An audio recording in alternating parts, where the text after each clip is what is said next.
আসসালামু আলাইকুম। আপনারা চাইলে এখন খুব সহজেই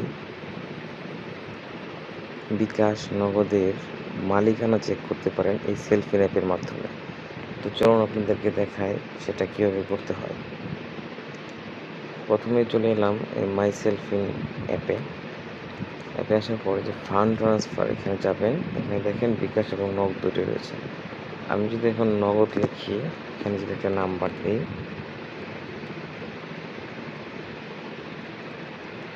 একটা নাম্বার দিলাম, দিয়ে নেক্সট বাটনে ক্লিক করলাম।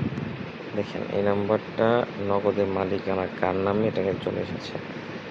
আর সেমভাবে যদি আপনি বিকাশেরটা ট্রাই করতে চান তাহলে ট্রাই করবেন 01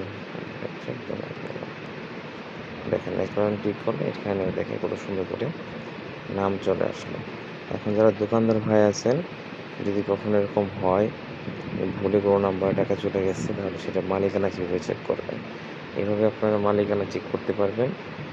চেক করে তার সাথে কথা বলতে পারবেন।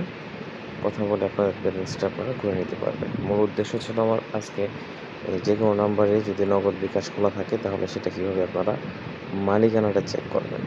আশা করি সকলে বুঝতে পারছেন। ধন্যবাদ।